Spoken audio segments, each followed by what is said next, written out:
Christian's Crash Course. This is Christian's Crash Course on the song Adderall by North Star Railcar. Basically what I'm going to be doing is breaking down the inspiration behind the drums, where each section kind of came from, explaining the different sections, and then playing them for you. So the first section of the song is like a short little intro thing, and it has a drum part that's going to reoccur throughout the song. It's going to be in the after chorus, but the song starts off with a basic version of it, and that part is...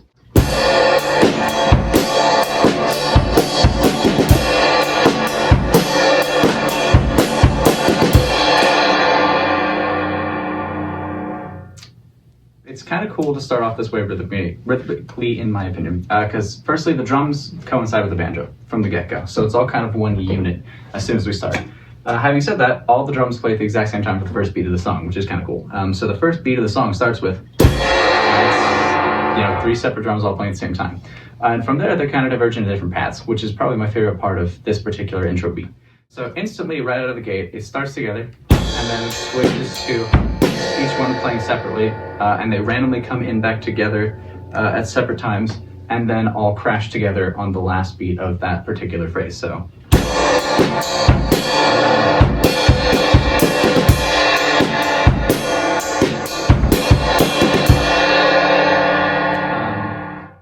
What's really interesting about this particular beat is not only is it like the most musically interesting, but it's also kind of has like some jazzier elements to it.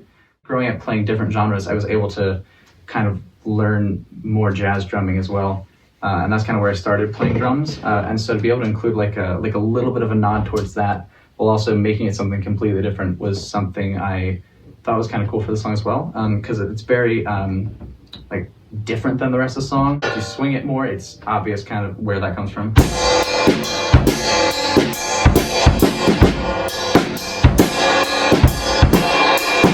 But if you just play it straight, it lines up with the banjo notes on those crashes, but it's also still got kind of like that concept of the jazz beat behind it. And so from there, we have the first verse, which is a really standard basic rock beat. And that rock beat kind of stays the same through the first verse and the pre-chorus. It just switches cymbals, because you have this rock beat kind of going through the first part of the verse.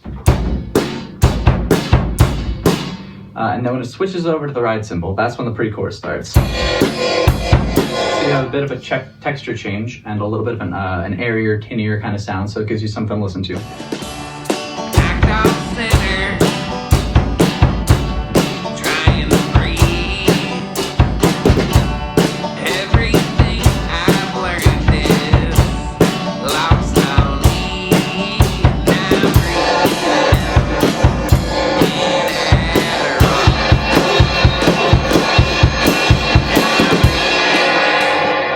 So that last part there is really cool.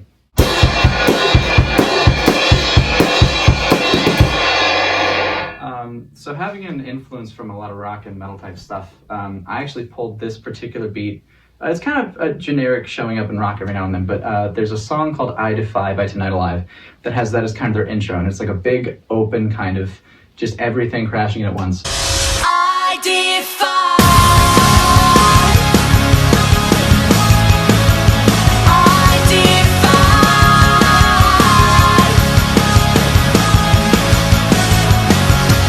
And that's kind of what the feel I wanted to give right there, because it also coincides 100% with the banjo strums. So every time that it crashes, the banjo is strumming down, and you have kind of a punctuated thing that kind of gives way to the rest of the music, which is really cool. The pre-chorus there ends with the...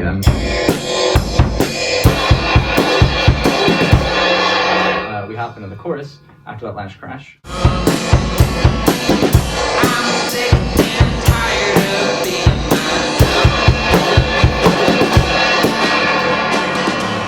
And so that part there is kind of the same thing as the pre-chorus. The difference is how long everything goes and where it all lines up and punctuates. For example, in that first part, the phrase is shorter, so you have half of the rock beat and then half the crash. And in the next part, it actually switches up and you have a lot less of the crash part.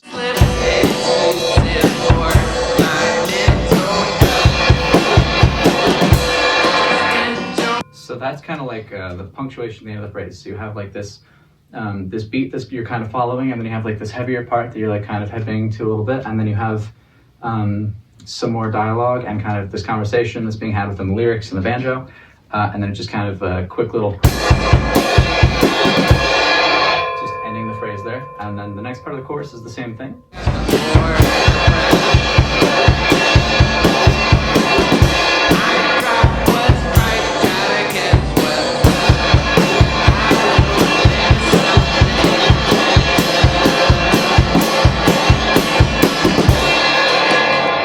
So the last part is kind of just 100% all in with that last beat. It's just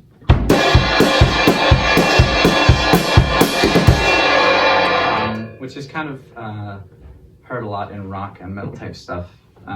Just kind of that all out, like we're gonna end the phrase and then into the next part. And the next part is that pre-chorus intro type thing, but extended, so you get to hear a little bit more of it and it gets to move around a little bit more. And then the second verse is just kind of that standard rock beat.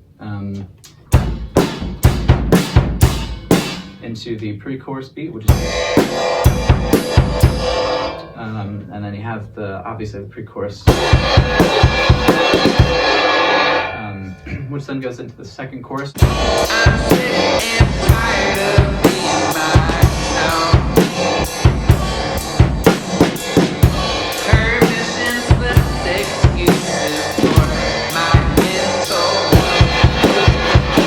And so what's kind of cool about that is, so you have the first part of the second chorus, which is the regular chorus. And then that part of the chorus is actually a separate chorus, a halftime chorus. And it takes a really basic driving metal type beat.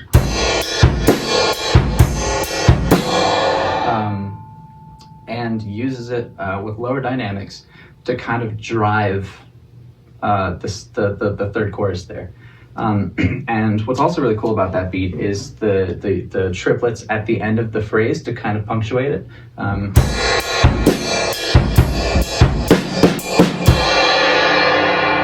And that happens a few times throughout this chorus. And it basically kind of just ties up everything and moves the chorus forward. Because of the influence from the metal and rock kind of drumming, this driving beat actually like changes depending on A, dynamics, and B, the speed of it.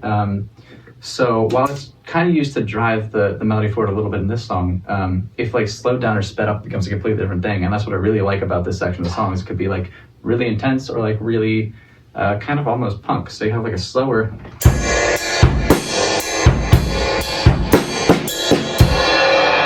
which is like very metal and like very kind of driving, or you could speed it up.